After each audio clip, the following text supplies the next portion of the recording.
I'm Dr. Nicholas Hassan Bukan. I'm the chair of the Department of Criminology, Criminal Justice, and Legal Studies at the University of West Florida. And today evening, we are having Dr. Peter Kraska, as I mentioned, and I will tell you a little bit about himself in a minute. But Downtown Lecture Series showcases scholars of outstanding prominence who promote the value and role of the liberal arts in building and sustaining contemporary culture.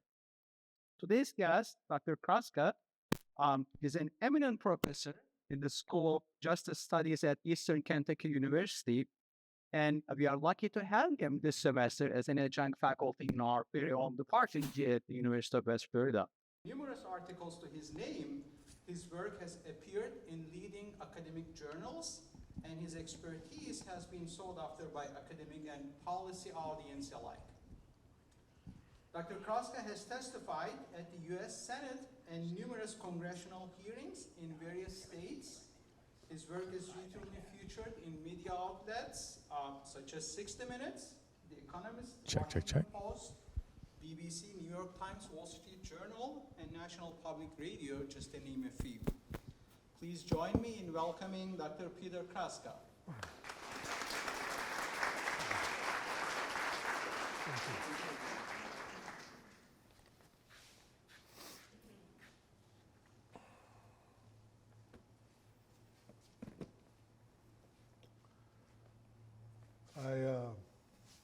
I don't get impressed too often anymore, and I have to say I'm very impressed.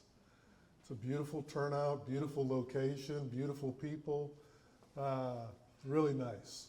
I thank you, Dr. Crow and Dr. Bucher, for inviting me, and I'm going to talk for, I don't know, maybe 45, 50 minutes or so. Maybe a little bit longer, and then I'd really appreciate a good question and answer session. I enjoy that a lot more than a formal presentation, and anything is open. Anything is fair game. Even if you want to comment on what I'm wearing, that's fine too.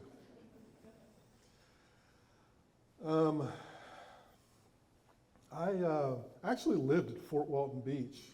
I didn't really think about it until I was coming here. I lived in Fort Walton Beach for a year back in 1971 when I was a kid. And I lived in a hotel for a full year with my parents and 3 brothers. And my dad was doing military training and basically just left us alone. And my mom was so burned out taking care of 4 boys that she left us alone. My dad was never around, so all we did was fish. We had the bay on one side and the ocean on the other side, and we just fished every day. And we were supposedly homeschooled.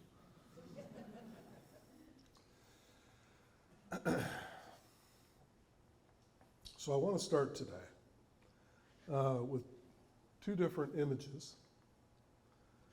The first one is from a recruiting poster a former student sent me just the other day. It was put out by the Peoria, Illinois Police Department. It shows 3 well-armed and outfitted police officers, while the associated text makes clear the central message. If you want to get into real-world action and danger, get off the couch and answer the call of duty by joining your tactical brothers in our police department. Based on a lot of community feedback, the Peoria Police Department stopped using this advertisement.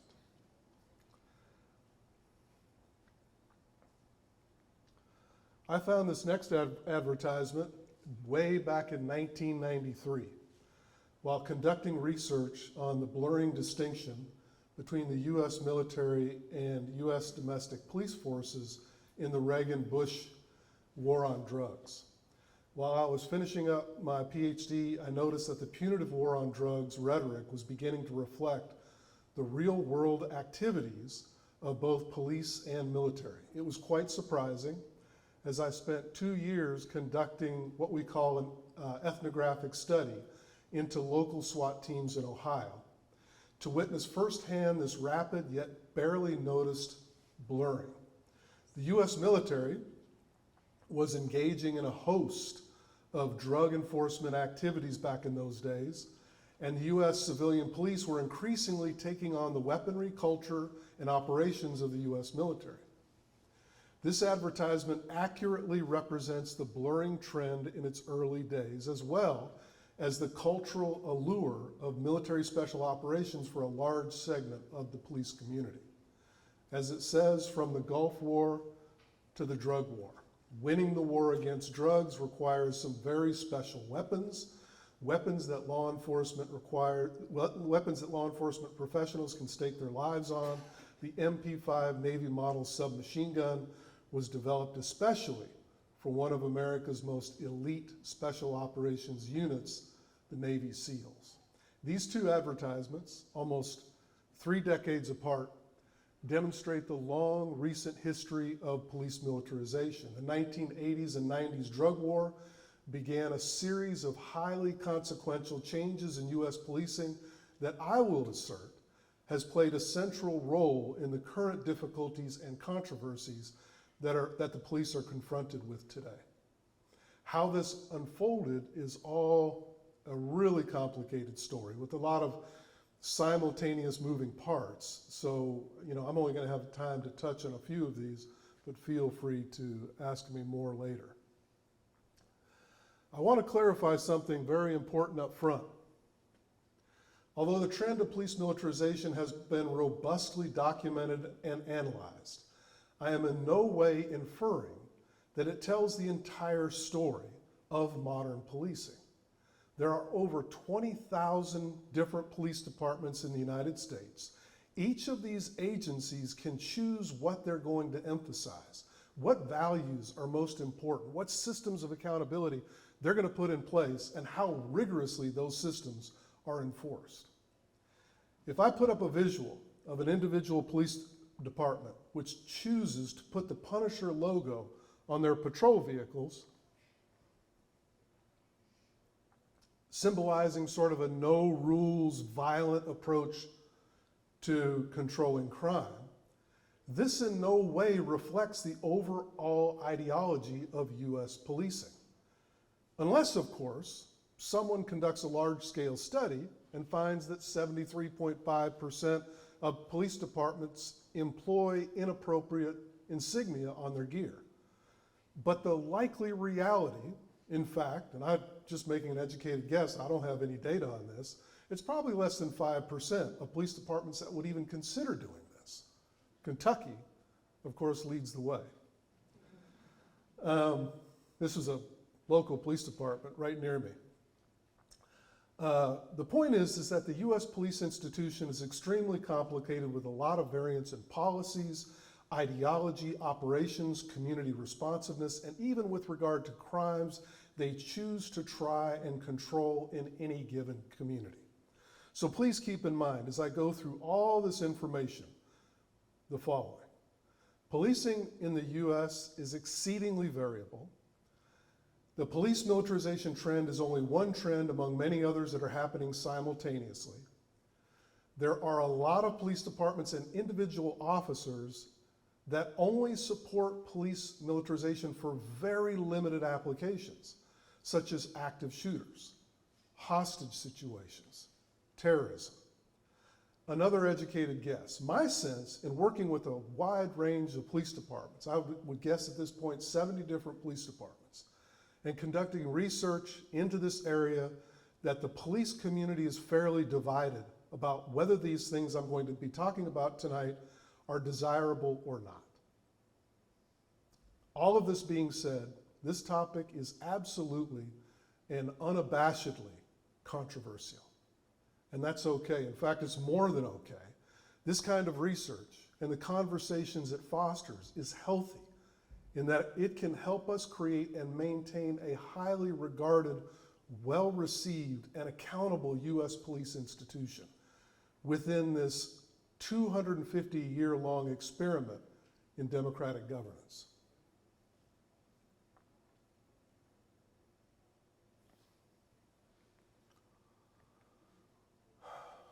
For better or worse, I've been a small part of this police militarization story in that I've been researching contributing to the public dialogue, and doing civil rights work related to police militarization for the last 34 years. Aside from the normal academic books and articles, this engagement with the field has involved influencing public policy and practices in police departments, influencing training, providing consulting expertise to police departments, and assistance in civil rights cases in the areas of policing protests, no-knock drug raids, and the improper use of force. I've worked closely with municipal and state legislative bodies to pass new laws and policies related to police militarization, and finally, helping investigative journalists put together print and visual stories that revolve around the police militarization issue. I fell into this role not by design, like most of us in life, really by accident. In June of 1997, I was playing with my oldest daughter, Katie, at home when I received a phone call from William Booth at the Washington Post. A colleague had told him about an article I published in the journal Social Problems. He asked if I had a few minutes to talk, and we ended up talking for 2 hours. His final question surprised me. Do you have tenure? I didn't. A few days later, an acquaintance of mine at the National Institute of Justice called to let me know that my research was featured on the front page of the Washington Post. I had no idea. He also said that his bosses at NIJ were grumbling about the article, given that I linked the rise of militarized policing with community policing. The U.S. Department of Justice at the time was in the midst of generously funding community policing reform efforts, and little did they know, much of that money was going to police militarization. That same day, I had 15 requests for interviews with TV, radio, and print media outlets. The flow of requests has not abated for the last 25 years. Although I don't respond very often anymore, just so you know. I'm pretty burned out. In fact, y'all are real lucky I'm here. No, I'm kidding.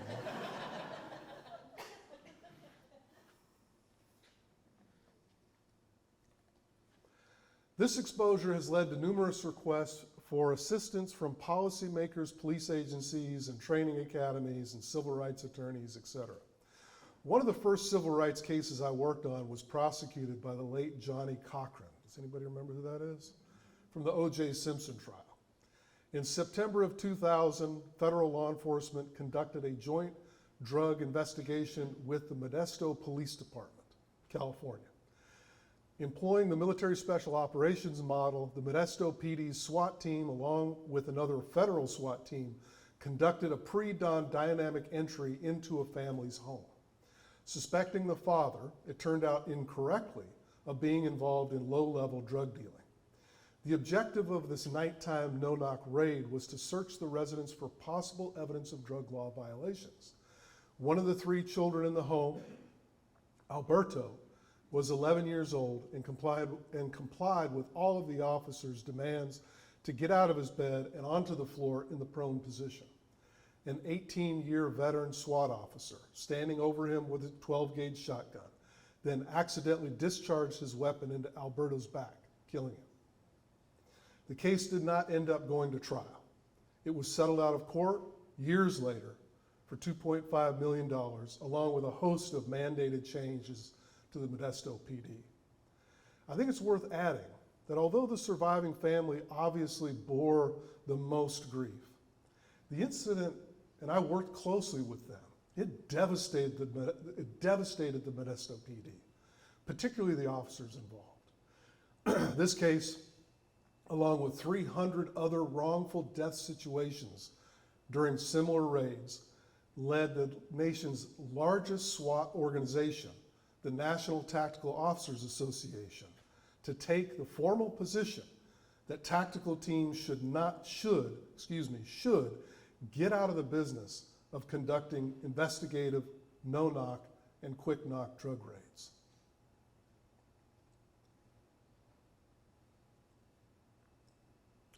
The most high-profile civil rights case I helped with recently was the police killing of Breonna Taylor in Louisville, Kentucky in March of 2020. This case was also a surprised forced entry by police looking for drug evidence. A Louisville PD narcotics tactical team conducted a nighttime raid on Breonna Taylor's residence while she and her boyfriend, Kenny Walker, were in bed. No evidence of drug use, possession, or dealing was recovered. During the raid, Kenny Walker, by the way, no criminal record whatsoever, thought their apartment was being robbed, grabbed his legally registered firearm out of the nightstand, got in the prone position on the floor, and fired one shot at the officers coming through the door. The tactical team responded with 32 shots.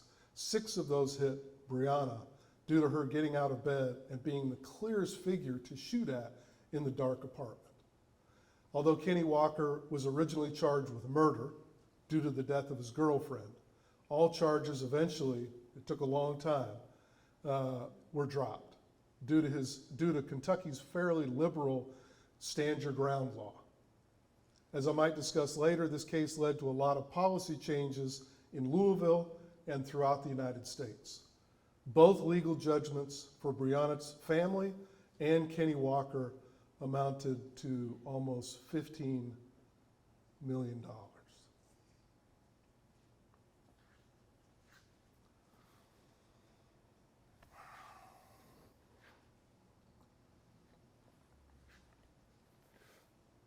Now for the boring part. We have to talk about concepts just for a second. But this is important because these are not, I don't use these concepts in a cavalier and certainly not trying to be pejorative in using them. I want them to be exact organizing concepts so we understand this stuff clearly. And even though they certainly have a political undertone to them, they're really not meant to be political. I mean, clearly our society, the United States of America, if y'all haven't noticed, we are steeped heavily in the notion of being the most superior military force in the world. And consequently, a lot of our cultural fabric is imbued with this notion of militarism. Militarism is the sister concept to the notion of militarization, so we got to get a grasp on that. And it's defined as an ideology that emphasizes the use of force and threat of violence as its primary problem-solving tool. Militarism encompasses a cultural framework of beliefs and values that prioritize military power, organization, and technology. Militarization, then, is the practical application of militarism's ideology, involving processes such as arming, organizing, training for, and carrying out these problem-solving missions that rely on the use or threat of force. Put simply, militarism is the mindset that the most efficacious way to solve problems is with the hammer of militarization.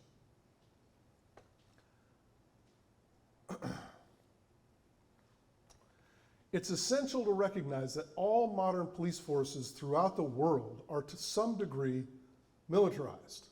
I'll say that again. Throughout the world, they're all militarized. There's no such thing as yes militarization or no militarization. They're all militarized.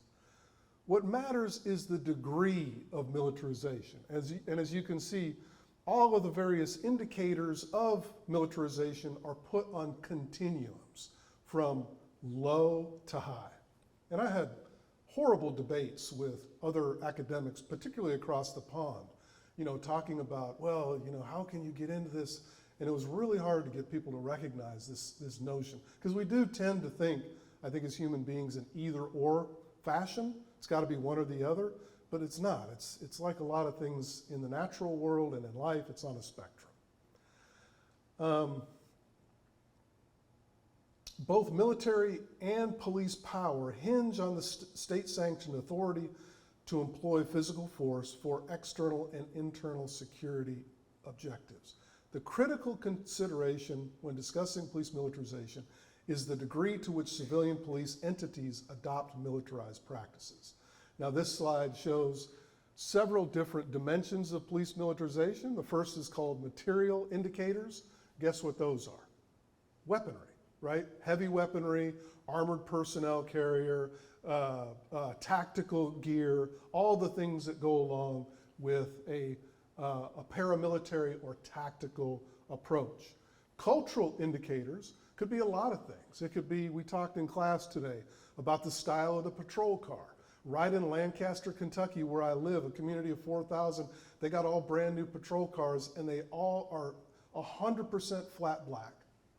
And the insignia on the patrol cars is a very muted gray that you can kind of, if you walk straight up to the vehicle and looked at it, you can kind of tell what police department or that it is even a police vehicle. What does that scream to me? Well, it screams to me that you're trying to be something other than civilian police. You don't even want to be recognized as police. In fact, you want to be so stealthy that you don't even want people to see you in that regard. And now contrast that with the patrol cars of the 70s and 80s. Black and white. Anyway, we could go into this, all the kinds of cultural indicators, but cultural indicators can also be language. What kinds of language is employed? Is there a lot of discussion of waging a war? Is there a lot of notions of battle lines? Is there a lot of rhetoric revolving around us versus them and fighting the enemy and those kinds of things? Then you have organizational indicators and operational indicators. I'll just mention operational. Operational indicators are, is it regular road patrol officers on the street? Or are you putting tactical teams together to do jump outs and saturation patrol in hotspot neighborhoods using a very aggressive tactical approach? That would fall much farther down the militarization continuum.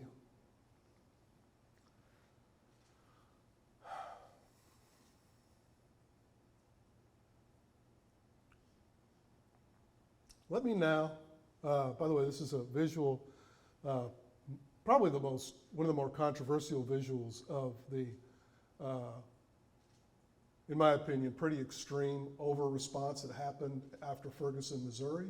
There's a lot of civil unrest, but the evidence shows that the civil unrest was not violent, and the police came out and bunches of different police departments came out from the state and the county, and they came out with an intense militarized presence. In fact, this at the top, I cut it off, unfortunately, but that's a sniper in a turret on top of that armored personnel carrier, and he's scoping the crowd with his sniper gun.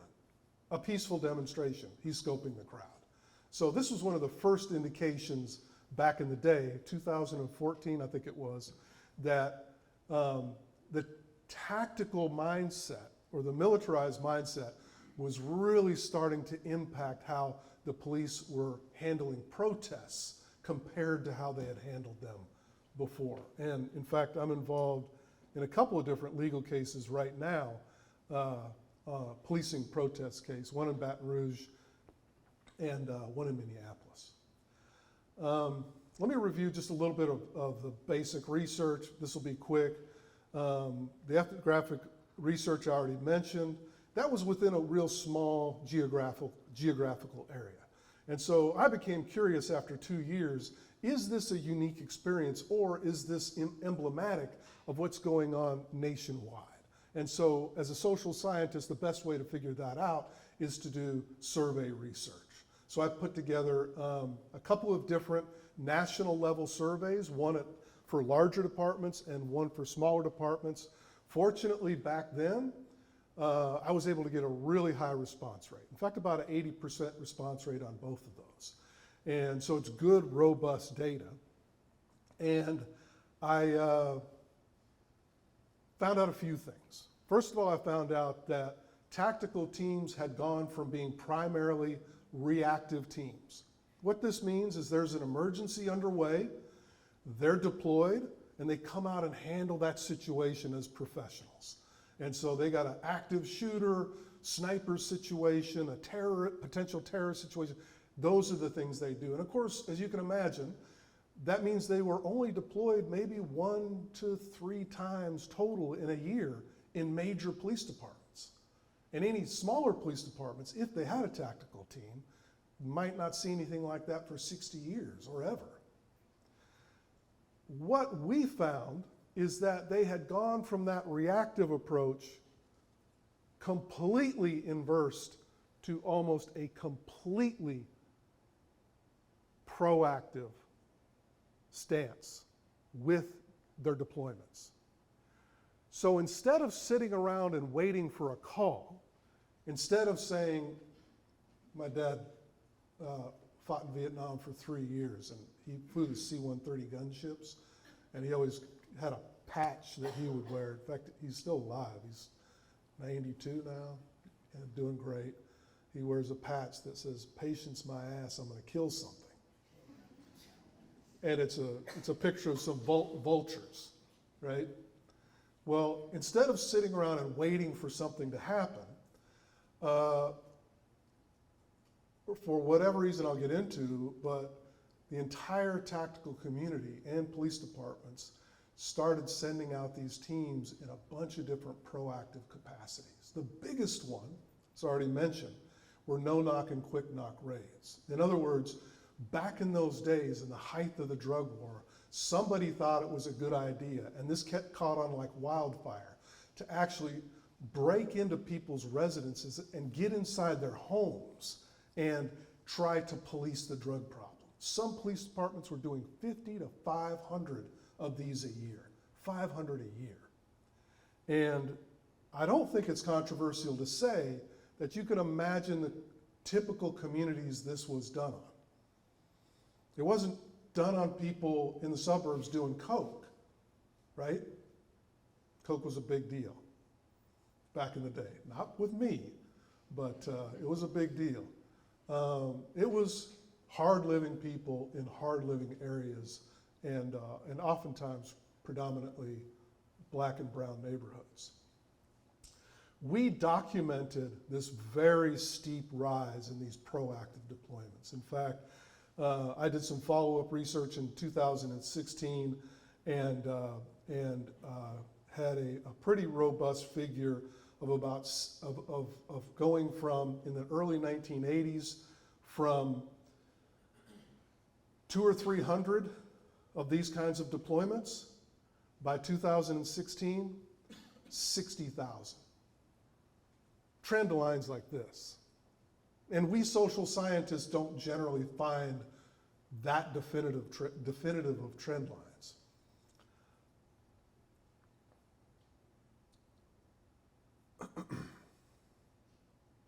The cultural allure of police agencies conducting all of these private residence raids, coupled with the confiscation of large amounts of property and cash, served as potent motivators. Notably, we also found that civil asset forfeiture, confiscating cash and property to be used as future police revenue, emerged as a significant incentive for police departments, further fueling the police militarization trend. When I was testifying at the U.S. Senate, the National Tactical Officers Association had the director there and the co-director. And after I finished testifying, grueling process, I finished testifying, they grabbed me quick. And they said, "Kraska, come here, we want to talk to you." So we sat down, we had a nice conversation. And one of the guys said, he was a lieutenant, been involved in SWAT most of his career. And he said, "Kraska, you know why this shit took off, right?" And I said, "Maybe. Why don't you fill me in?" Because I wanted to hear his answer. And he said, "From what I could tell, it had a lot to do with civil asset forfeiture. We were able to get inside residences and confiscate property and cash in a way that we had never had access before. And it has generated a lot of revenue. Prosecutors get a cut of that revenue. The police get to keep a cut of that revenue. It depends on what jurisdiction. Sometimes prosecutors get 20%, sometimes they get half. Depends on the area, but a lot of flow. In fact, it reminded me this morning that we did a study in Kentucky of all police departments in Kentucky, small and large, and we got a very high response rate. And one of the questions we asked them is about civil asset forfeiture. And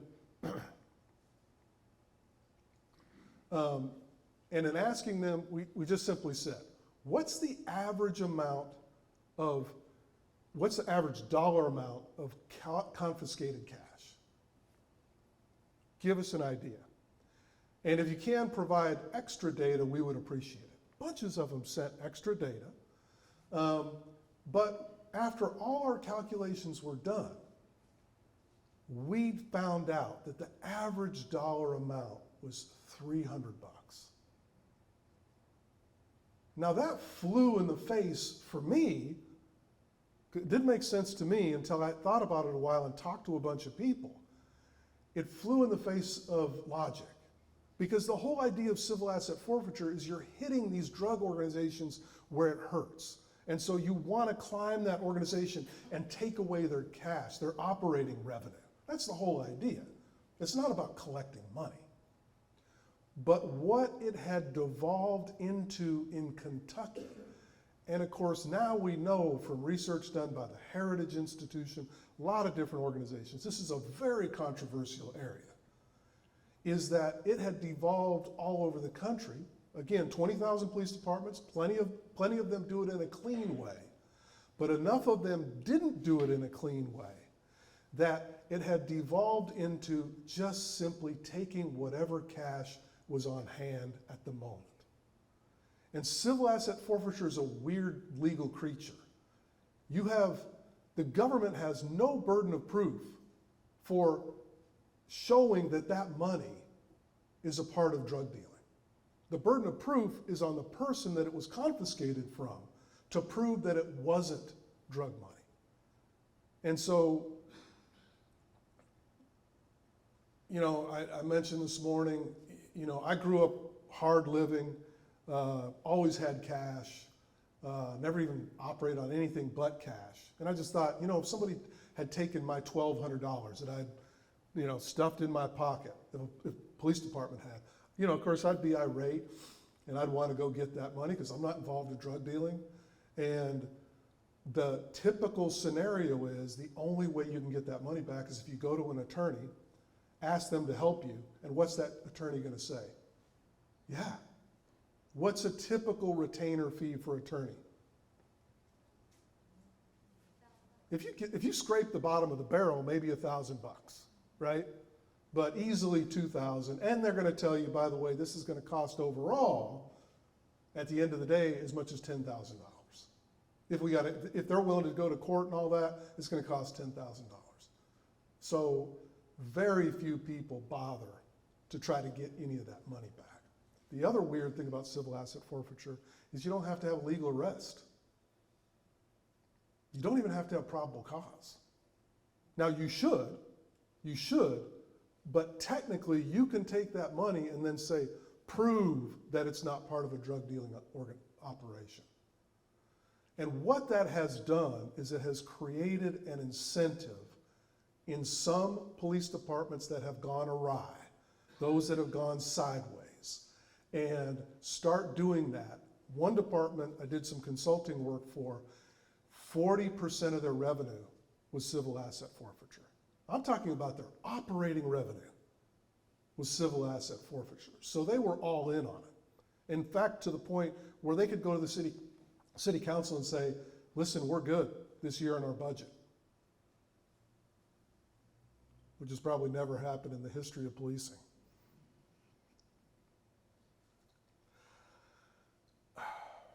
Now I'd like to talk about two of the most important consequences. I got a bunch of these, but I'm just going to get into two of the police militarization trend. The first is the impact on culture. Police culture is a powerful force in everything they do. Police culture can override legal restrictions and departmental policies. It can mean the difference between a police department being responsive to community needs versus one that sees the community they serve as the enemy. It can influence whether police officers are reasonable in their actions versus being hyper concerned about their own safety, leading to overreactions, paranoia, and a we versus they mindset. The U.S. Department of Justice has become so concerned about the influence of militarized culture in contemporary policing that they've attempted to put in place a series of training programs that train officers how to think and act like what they call guardians to offset a training modality rooted in what the industry refers to as training to be a warrior. Guardians versus warriors. The warrior genre of training has become quite popular in much of the police community. A couple of journalists I know have done excellent pieces in the New York Times and the Washington Post laying out this whole warrior training phenomenon in policing. One of the most popular ones is a private sector vendor by the name of Colonel David Grossman. He teaches a extremely popular course called Killology. That, you heard that right, Killology. The DOJ sees this trend as being a serious threat to police reforms centered on community policing initiatives. In other words, they're worried about this for displacing the values of community policing. In other words, it's very difficult to bring about community policing reforms when the hearts and minds, if even a segment of the police, are steeped in paramilitarism. Police culture steeped in militarism has really complicated community policing reforms. In our original research, and this is pretty wild, we found conclusive evidence that those departments which were further down the militarization continuum did not see community policing and militarized policing as contradictory. In other words, they saw community policing and militarized policing, one representing democratization, the other representing militarization. They saw them as not only compatible, but symbiotic. Let me give you a quote from one police commander that kind of typifies what they're talking about. Quote, "We conduct a lot of saturation patrol. We do Terry stops and aggressive field interviews. These tactics are successful as long as the pressure stays on relentlessly. The key to our success is that we're an elite crime-fighting team that's not bogged down in the regular bureaucracy. We focus on quality of life issues like illegal parking, loud music, homeless, troubles. We have the freedom to stay in a hot area and clean it up, particularly gangs. Our tactical team works nicely with our department's emphasis on community policing." Another quote from a chief of police serving a city of 350,000 people is similar. Quote, "The only people that are going to be able to deal with these problems, drugs, guns, gangs, and community disorder, are highly trained tactical teams with the proper equipment to go into a neighborhood and clear the neighborhood and hold it, allowing community policing and problem-oriented policing officers to come in and start turning the neighborhood around." So police administrators using tactical teams to patrol hotspots and conduct investigatory drug raids viewed this as wholly consistent with the tenets of community policing. But if you think about it, they're simply leaning. I know this may be a stretch, but I don't think it is. They're simply leaning heavily on a quasi-military model approach to solving the crime problem. Occupy territory, suppress through force or threat of force, and then attempt to restore the affected territory. That's the war model. And keep in mind that community policing has been defined so broadly, very irresponsibly in my opinion, by the way, by police academics. It's been defined so broadly that its more conservative strains employ rhetoric such as taking the streets back, creating a climate of order, and aggressively enforcing minor law and order infractions, all in an effort to cultivate healthier communities.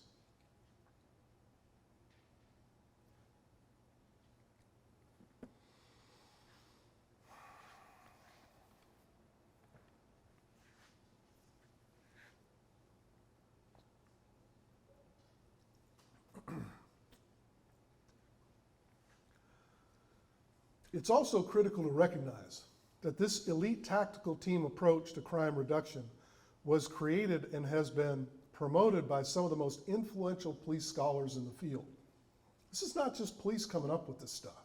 Really important. This is precisely what happened in the case of Louisville Police Department, where the Breonna Taylor tragedy occurred. It's also been a central factor in numerous high-profile scandals, usually involving a wrongful death or civil unrest due to police overreach in minority neighborhoods that have rocked major police departments throughout the country, taken big legitimacy hits, to the point where the people that I talk to are terribly concerned about how hard it is to recruit young folks into policing today. I think it's worth probably the time to provide a few more details about this whole place-based approach with elite crime-fighting teams, particularly as it relates to the Breonna Taylor situation. So what happened is the city council and some very influential developers decided to lean on the city council to gentrify the neighborhood that Breonna Taylor lived in. And this was all hush-hush, and it only came out in legal discovery. And the attorney that I work most closely with, Sam Aguiar, I think he's going to publish a book on it someday. Intense human being, and he really was the one that uncovered this. And so what the police ended up getting their marching orders, and that trickled down to the tactical team that worked in this area to get into this neighborhood and clean it up. And this particular tactical team had been operating for about 8 years as a unit, and they had really turned themselves into a mess. There were all kinds of disciplinary problems. There were all kinds of red flags that somebody should have picked up on, and the leadership in LMPD just blew it. It's one of the reasons they all got fired, and they tried to revamp it and do different things, and the National Institute of Justice, the U.S. Department of Justice has had to come in and do its own investigations, et cetera. But things really did devolve with this team. And they were doing hundreds of no-knock and quick-knock drug raids a year. In fact, one of my former students, Brian Schaefer, ended up becoming a doctoral student at the University of Louisville. And he hung out with this exact team, doing ethnographic research like I did back in the day. And he went on 78 different drug tactical raids. Get this, in every one of those 78 cases, the police, normally I would walk around, but I can't get away from the mic, sorry. I would be over here and over here. Every one of those 78 cases, they walked up to the door with a standard search warrant. Standard search warrant, you walk up to the door, you knock on the door, you announce your presence, you give people inside a reasonable amount of time to answer the door, you serve them the warrant. In 78 out of 78 cases, they walked up to the door, they knocked, and almost simultaneously breached the door with a battering ram and did a dynamic entry. Sometimes with percussion grenades, sometimes raking windows in order to get the percussion grenades in, the whole bit. 78 out of 78 times. And you might say, where the hell is the judicial system? What are these judges doing? Well, the judges, unfortunately, succumb to complacency. They would get these requests and they would just rubber stamp, rubber stamp, rubber stamp. And this is exactly what happened in the Breonna Taylor case. And Brian Schaefer told me years ago when he was studying them, he said, they're going to end up doing something really bad, Kraska. And he was right. By the way, Brian went into hiding after this happened because he published this stuff in his dissertation. And a big-time journalist, Radley Balco, figured out that it was him. And he called him every day for like a month trying to get him to talk about it. And poor Brian, you know, he's a new assistant professor. The last thing he wants to do is get caught in this crap storm. And so he just kept his head low. He might not even appreciate me talking about him right now. I don't know. I think what this illustrates is the potential, and we're documenting these kinds of cases all over the country, where this place-based policing, where academics are very well intended for this, very well intended. Let's get in there and control crime. But what they don't recognize in a place like LMPD or Louisville, Kentucky, is these places have long, deep histories of racial injustice. They have long, deep histories of distrust to the police. They have long, deep histories of the police not doing the right thing under certain circumstances. And so when you take an approach like a place-based elite crime-fighting team, you put those 12 to 30 officers together, you tell them to go out and proactively fight crime for real. You're gonna have autonomy and discretion to do what you wanna do. What academics don't understand, and this is irritating to me, maybe a lot more than irritating, what academics often don't understand is you can't just hand over these kinds of programs without careful reflection and follow-up for what's going on in those departments, because they can turn into a mess. And in Tyree Nickel case, I could rattle off case after case where these things have devolved into a mess. Now, let me say one more time, do they all devolve into a mess? Absolutely not. I know police departments that are actually doing this pretty well. There's a guy by the name of Thomas Abt, ABT, and he does a lot of consulting work. He cashes out big money for doing this, which I'm not going to criticize him for, but he really works with police departments very closely to do this in a clean way. By the way, I'm not sure if it's ultimately a good idea, so I'm not endorsing it at all. I'm just saying it has been done in a decent way, but we have lots of examples where it doesn't work out. And again, I think is a good example of taking the military model approach and dispersing it in the organization and normalizing it within the organization, where it may not be as explicit as a full-blown tactical team, but it certainly follows that same approach. All right, the second consequence is what I just mentioned, the normalization effect.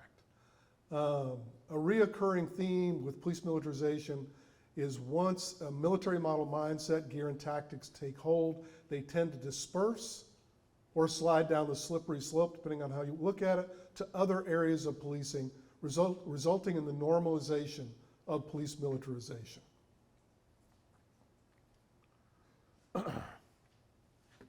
LAPD just got brand new, full-blown tactical weapons, and they are super excited about it. Is this necessary? Very, very well may be. It very well may be necessary. However, when I give big talks to lots of police executives, obviously I'm saying controversial things, but I kind of don't care, because you still have to be super careful about the unintended consequences, the cultural messages this kind of thing gives to the average 21, 22, 23-year-old officer that doesn't have the wisdom and the good judgment to know what to do with it. And then you mix in training like from David Grossman, remember the guy I mentioned, Killology? His training is all about surviving. And man, he burns into these young people's heads a deep sense of paranoia, of dying at any second. Now, don't get me wrong, policing is a dangerous profession. But if the officers involved have an overblown, irrational level of fear of victimization, they're going to make mistakes, and they're going to do things that aren't in the best interest of the community.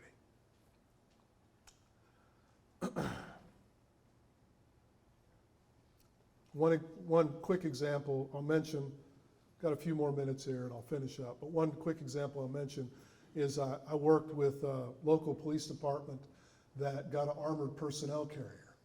And I asked him, I said, this is an example of normalization. I asked him, what are you going to do with that? And he said, well, we don't really know. And it takes maintenance, and you can't just stick it in the boneyard and forget about it.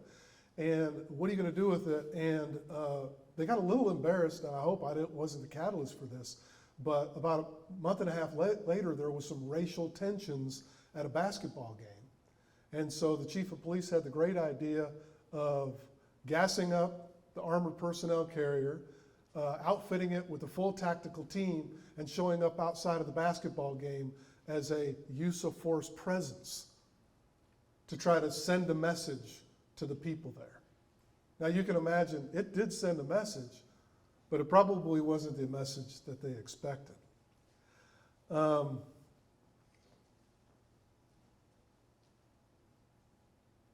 of my worries, I don't have to worry about it, actually it's happening, and I don't think there's a lot to change this, but the normalization also means that this stuff becomes taken for granted.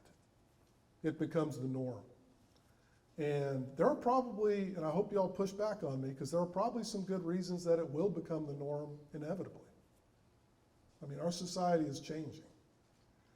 But what it does mean is when I was doing research 30 years ago, and I did a presentation like this, people were aghast. They were like, what the hell? Are you kidding me? Kraska, you really are seeing the blurring, the beautiful demarcation between military services and police services that are a tenet of democratic governance are imploding. This is very consequential. Today, I don't think it is. I don't think it's that big of a deal. I think it's become pretty baked in at this point. Sometimes sociologists call this, it becomes reified. It just becomes a state of affairs. All right, so let me finish with some uplifting things. Starting with this. I don't see system-wide changes occurring anytime soon. But I do have a lot of hope for the possibility that a lot of individual police departments and their leadership will recognize the downsides to this trend and work to minimize their impact in the departments they guide. I've met so many open-minded police executives, captains, lieutenants, members of the tactical community, and former military personnel that get how important it is to contain and control this phenomenon. They, of course, recognize, as I do, that this type of policing in today's environment has its legitimate place. There's no doubt that our society, and hence the police, need a select few highly professional police personnel that can capably handle the occasional active shooter, school shootings, hostage taker, or terrorist. No doubt. Similarly, I've also found that many police officials, certainly not all, and legislatures on the right and the political left, are very receptive to serious policy changes that can lessen, if not in some cases, eliminate the negative consequences of police militarization. And maybe in the Q&A we can talk about some of the changes that have occurred nationwide as a result of what happened in Louisville. But I want to conclude with this final point. It's critical to recognize that this phenomenon is not just of the police. It's an outgrowth and a part of a massive shift in the United States. This is not just the police taking us in a direction of their choosing. It's part of a much larger punitive movement in the US that is unrivaled around the world. Literally, no one comes close to us. We're exceptional in our punitiveness. No other country even comes remotely close to us. The punitiveness is not just a feature of our criminal justice system, it's also woven into the fabric of our everyday society.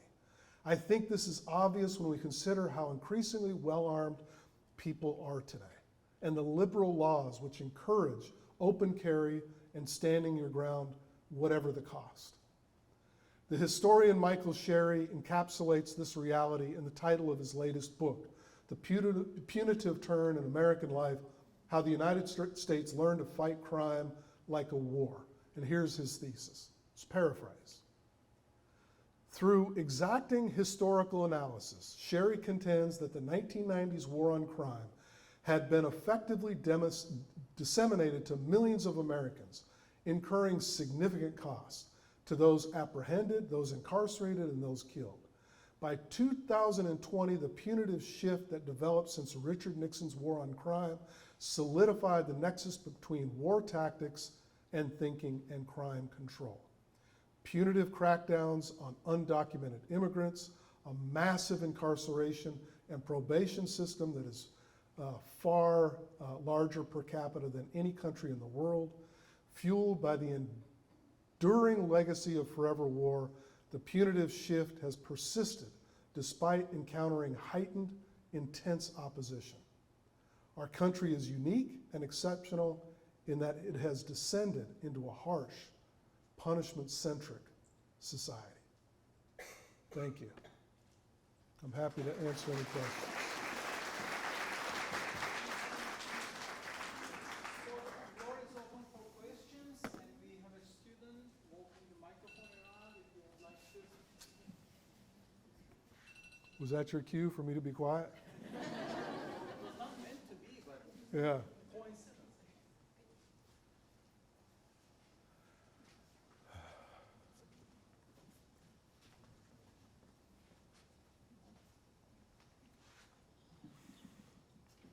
First of all, thank you so much for being here. Very interesting.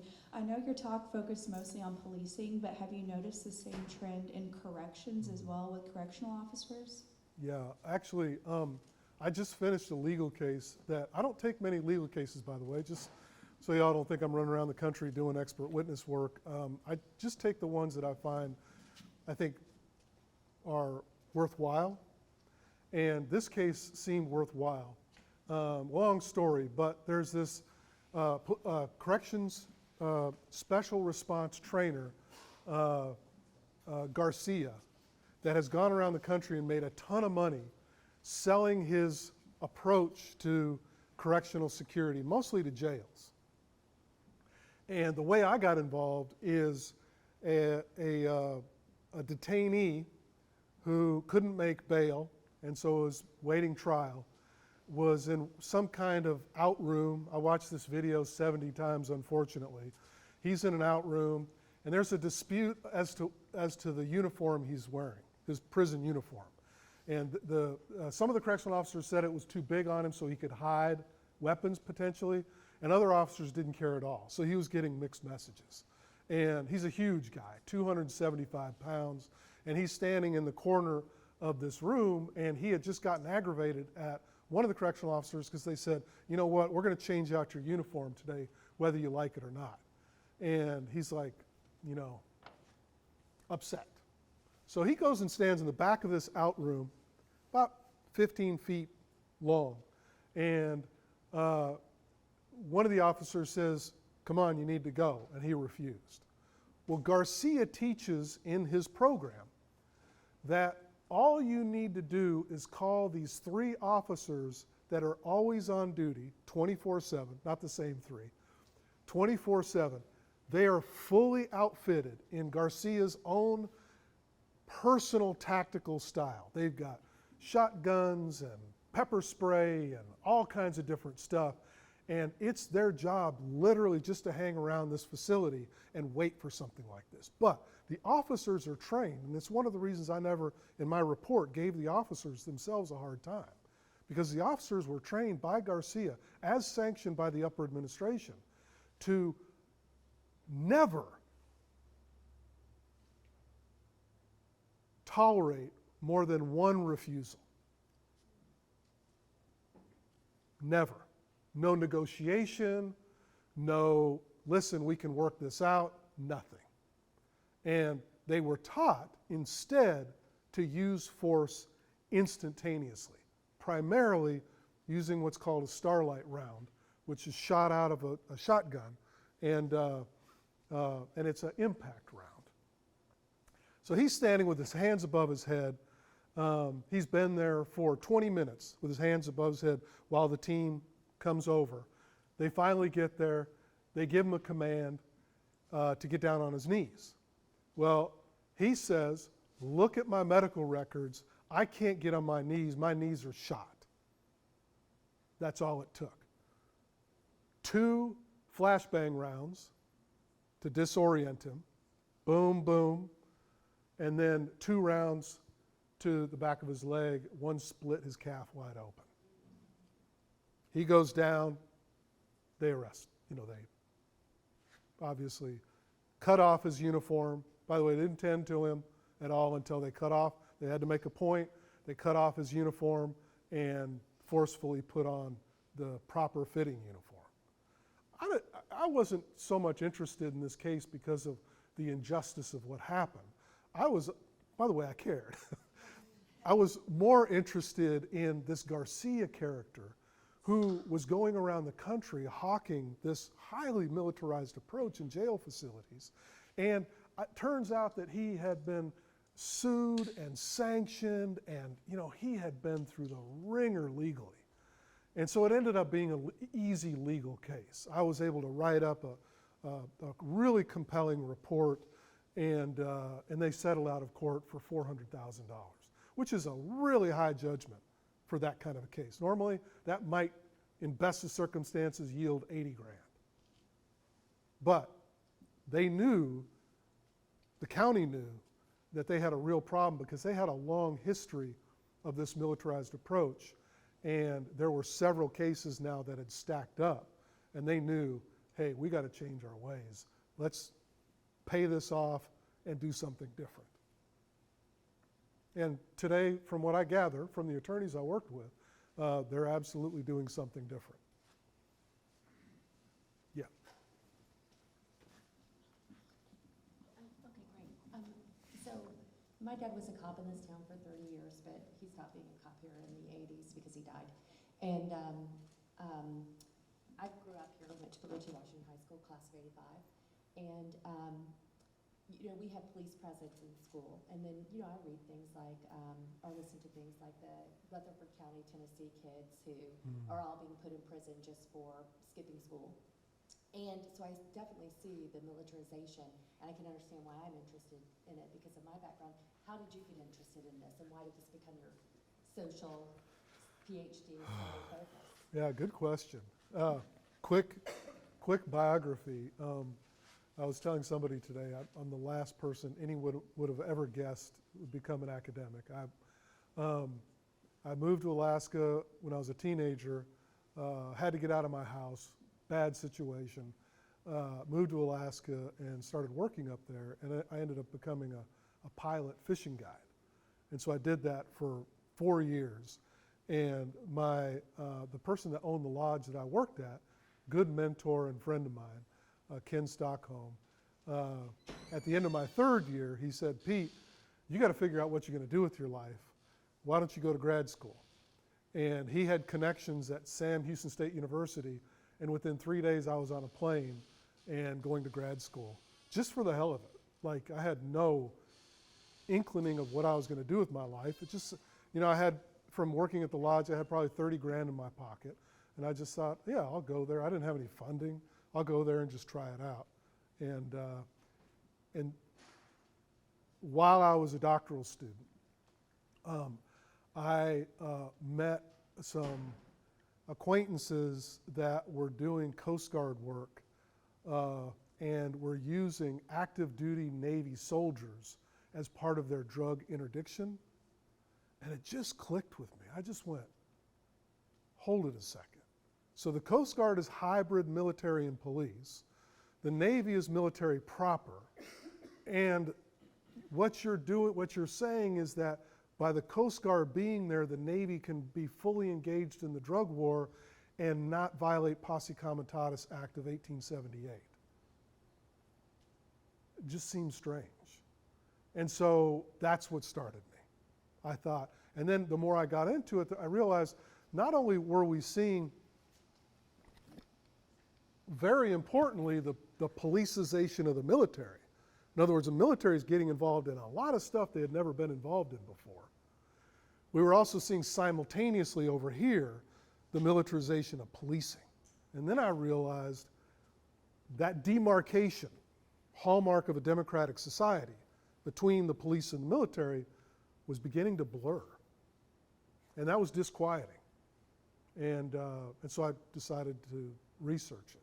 Researching it meant that I hung out for 2 years with people that I really enjoyed their company and watched them do all kinds of crazy crap.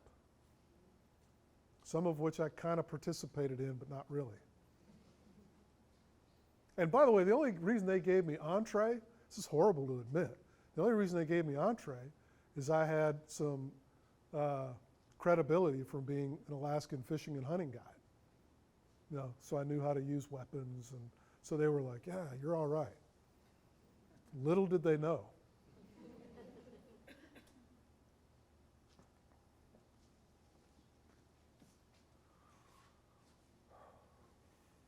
So Cop City, or Public Safety Training Center, that would cost $90 million to build in Atlanta, was proposed in 2020, largely after protests, anti-police protests spurred on by Breonna Taylor, George Floyd, numerous others.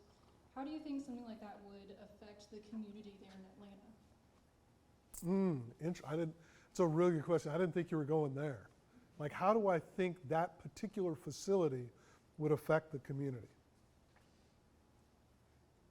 Or any thoughts on Cop City at all? Yeah. Well, I don't have a great answer for that. Part of it is I don't know enough about that. I certainly saw that they recently passed legislation to define protests for that particular facility as formal acts of terrorism. Yeah, and so one kid is looking at like 10 years in prison, and you know, it's gotten kind of crazy. I did read about that. I think, you know, the big pushback from some of those beautiful young folks was originally, you know, we need to retract police power rather than enhance police power. And so they saw that as an enhancement of police power.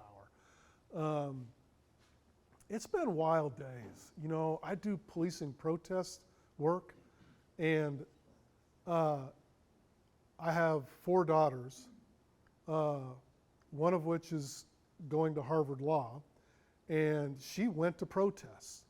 Cora, my next daughter, is 21 now. She went to protests, you know, during the George Floyd, Breonna Taylor stuff. And God, you know, I had to tell them, if you go, I coached them.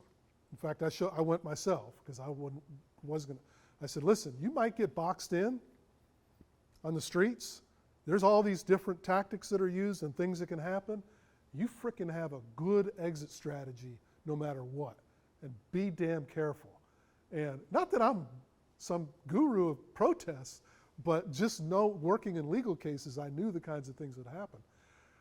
But the point of all that is, man, those young people really put their bodies out on the line during those days. And I'm pretty shocked at this point that our society has completely forgotten that. I don't see any indication that we went through that, other than some last vestiges like protesting Cop City. It has pretty much died. And that may be a good thing, I don't know, but it has been surprising. I can tell you this, I'm not sure it's gone away. I think there's still probably a seething undercurrent, and you know, I just hate the day that I have to worry about waking up and I start getting damn phone calls from everybody wanting to know about police militarization because things have exploded again. I hope it doesn't happen. I hope that the police institution learned something from all of those really tough circumstances.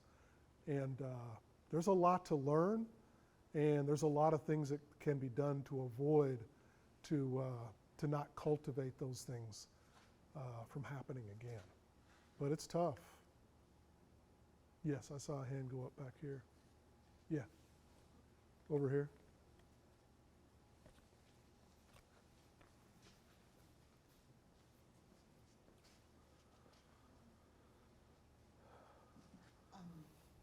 Hello, okay.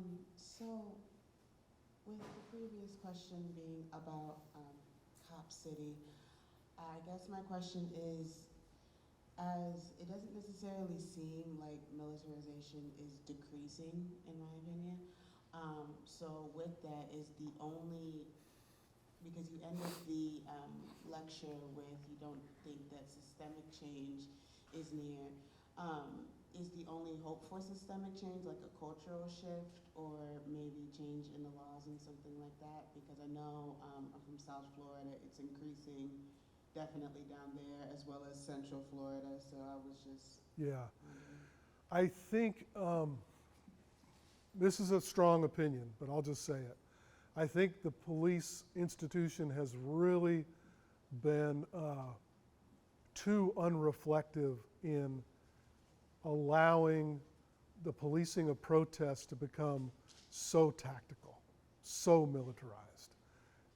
There have been, I work with police departments, large police departments, that never bring out the tactical team. They keep them way the hell off here. They wait until the most serious situation occurs, and then they handle those situations individually, and they have protocols in place, and they're super careful. As opposed to the cases I worked in Baton Rouge, my God, they came out with ultrasonic machinery. They were driving down old, beautiful neighborhoods. People were absolutely demonstrating peacefully. I've looked at thousands of hours of videotape. There were a couple instances of maybe water bottles being thrown. That was it. And they went in and kicked ass. And it gave, that Baton Rouge Police Department will never recover from that. They will never recover their legitimacy with that community. It was an absolute mess. And there are different models, formal models, some of them put out by the U.S. Department of Justice, on how to do policing protest right, how not to make mass arrests, how not to have boilerplate arrest warrants, how to keep the use of force policies in place even though situations get pretty tough. Let's watch so many instances of people that were doing nothing and clotheslined, grabbed and thrown down to the ground, and they're put their foot on their back and put on handcuffs super tight, wrench them up by their shoulders, and they had done nothing, violating every use of force policy in that department. And again and again and again. Now, there were some cities that turned into a mess. Absolutely. Seattle. Seattle has some intense protesters. They will do some crazy things. And those situations are not like Baton Rouge. But there are still good protocols that police departments can put in place, and I think, unfortunately, the police community has, for the most part, not all police departments, but a good segment of them have unreflectively adopted what sometimes is called the Miami model of policing protests, and it's really aggressive. And it doesn't serve the community or those situations well. Because the bottom line is people do have the right under the First Amendment to protest, and it does suck for the police when the protests are not about some World Trade Organization, it's about them, right? That'd be a brutally hard situation to be in. They're protesting you, and yet you're supposed to honor their First Amendment rights. These are not easy situations. But I do think that is something that fundamentally needs to change. Now, I can tell you part of the hope here is police departments have lost so many cases. I've not worked on a case that we didn't easily win. And they've lost so many cases, and they've not been won in the past. So I suspect that the police leadership is watching that and saying, you know what, hey, we're open to maybe trying something a little bit different. And maybe we shouldn't have, get this, maybe we shouldn't have our full-blown tactical unit showing up with automatic weaponry and moving people with the front of their guns. Maybe that's not a good idea. Yes. You go ahead. So I really like how you talked about like the war on drugs and the war on crime and like those terms kind of encouraging a more violent rhetoric. But do you think also the 24-hour news cycle and all that has kind of fueled us to a more paranoid society and kind of pushed us more towards militarization? Oh, absolutely, absolutely. When I teach about this in class, I always talk about the three elements of hysteria: crime, war, hysteria. Let's do everything we can to fight the great battle of crime. But the hysteria has three components to it. It's got the media, it's got the executive branch, meaning police, and then it's got politicians, right? Public is part of that. Politicians, think about it. Politicians think about Bill Clinton. Bill Clinton got tremendous political capital for being tough in crime. In fact, it's his reigning legacy that he was the first Democrat that acted like an old school Republican when it came to being tough on crime. So they get a lot of political capital by amping things up. Well, if they're amping things up, then the media is going to talk about the things they're amping up, and they're going to privilege that kind of rhetoric and information. And on the police side, the police sometimes will capitalize on that as well and go, oh yeah, you can't believe this whole phenomenon we're fighting. We need bigger budgets. We need this and this and this.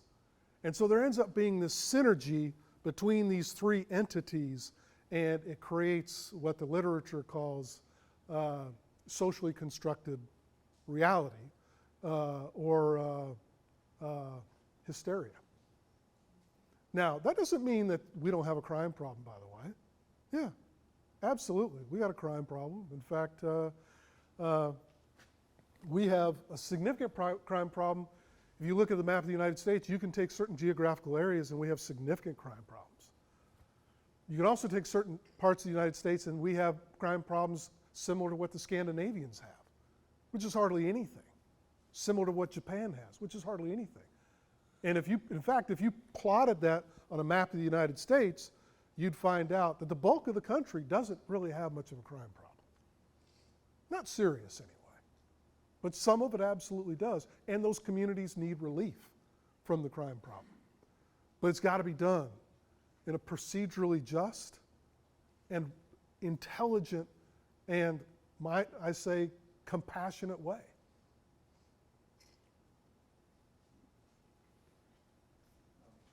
Thank you so much. So thinking about models, was there a golden age in American policing, or Yeah, you're setting me up. Are there other models of democratic policing that you hold to a high bar? I've done a little bit of traveling and visited different countries' police agencies and listened to their spiel.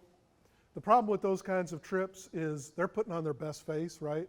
And so it's kind of hard to figure out what's really going on. But from the literature, it is pretty clear that different policing around the world in democratic societies certainly are much more careful about not militarizing, much more careful about doing things in a really considered way compared to American policing. But remember, a lot of those have centralized policing systems. And damn it almighty, when you got 20,000 different police departments and each one of them can do whatever the hell they want, it's really hard to take that balloon and push on it and not have it bulge out in other places. Whereas I visited Indonesia. My oldest daughter, the crazy one at Harvard Law, she went to Harvard Law at 32 years old. She spent a year and a half in Indonesia and learned the language, and so I'd go over and visit. And it just so happened that one of the police commissioner who oversaw 400,000 employees, liked my research and knew who I was. So we got like this, what do you call it when you drive in a caravan of cars? Motorcade, thank you. So we got motorcaded all over Jakarta and got to the firsthand tour of what they did in policing. But the wild thing about their system is that police commissioner, very good guy, he could say, you are now going to do this, and send down that memo, and it frickin' got done. It got done. Now, I'm sure in the rural areas and some, it's very hard to create total accountability, but very different than here, where if anybody or any entity like the U.S. Department of Justice or whoever tried to go on a campaign to reform American policing, really, really tough to do. 20,000 different police departments basically can thumb their nose up at any new initiative. They even will take the grant money sometimes, kind of like community policing money, and then spend that community policing money however the hell they want. And if their culture is such, that culture is going to drive what they do, not what the U.S. Department of Justice wants done. We can have one more question. Let's see who is going to be the lucky one. That's the last one. Yes, sir. So who benefits from this trend? Who benefits from this trend? Oh God, you're going to take me down a bad rabbit hole. A couple of students have mentioned that they really liked a book that I wrote a long time ago called Theorizing Criminal Justice. And basically, one of the chapters in the book talks about how government, any form of government, can sometimes descend into existing for their own needs and being self-perpetuating, right? And I call this a growth complex.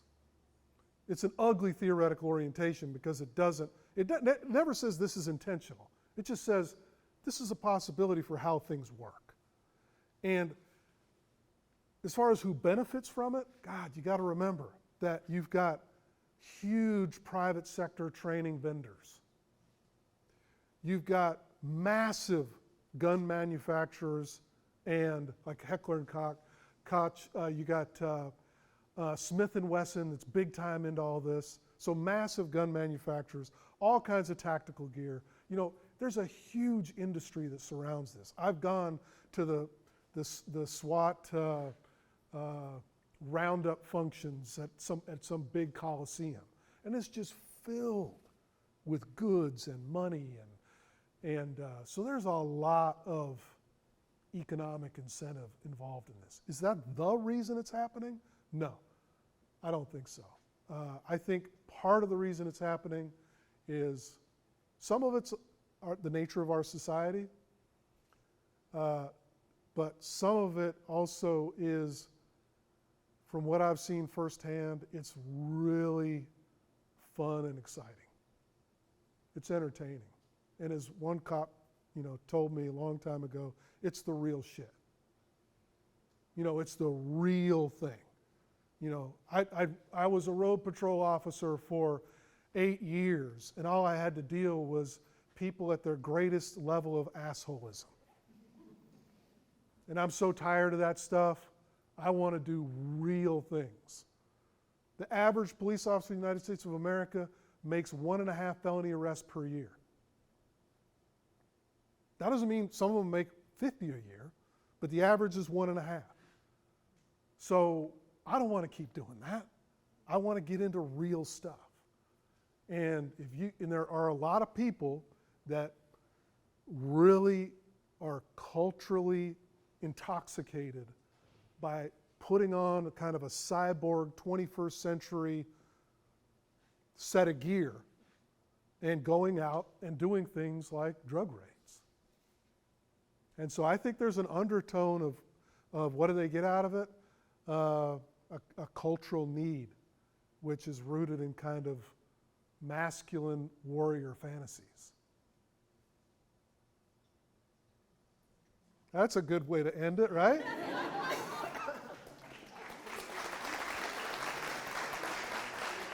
Thank you so much, Dr. Kraska. It's been a wonderful conversation. We really appreciate your time, and thank you for joining us for this evening's program. I would also like to thank the University of West Florida College of Arts, Social Sciences, and Humanities, and the Department of Criminology, Criminal Justice, and Legal Studies, faculty and staff, and friends and students who are here today for supporting tonight's event, and the John C. Pace Symposium Series for ongoing support of this series.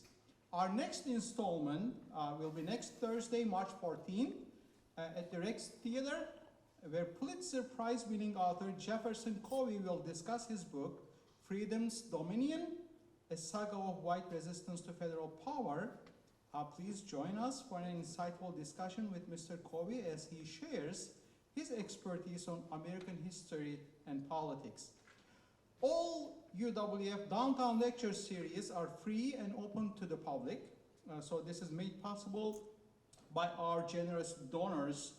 If you have enjoyed this evening's event, hope you did, and would like to see more events like this brought to downtown, please consider donating through the QR code on your seat. Once you scan the QR code with your phones, you will see a link, and you will find a drop-down menu that allows you to allocate any donation to the series or department of your choice. Of course, as you would say, I will be selfish, and I would prefer you to donate to our department, Department of Criminology, Criminal Justice, and Legal Studies, if you haven't already recognized the name of my wonderful department, because we have been doing wonderful work in the recent years. Last year we had a large law enforcement summit. For the third year this year we had a human trafficking summit here in Pensacola. And this event obviously has been wonderful, thanks to all of you. And we have an upcoming corrections summit. So if you support us, we will create more opportunities for our students. They have been here among you, learning through those wonderful opportunities and get to know you all. So I'm kindly asking, a little bit being selfish, if you choose to donate, please choose us, choose our department. So we also appreciate all comments and suggestions for future events. Please send them to the email address, which is also here. And to learn more about Downtown Lecture Series and for details about future programming, please visit uwf.edu/Downtown Lectures. Thank you again, and I wish everyone a wonderful evening.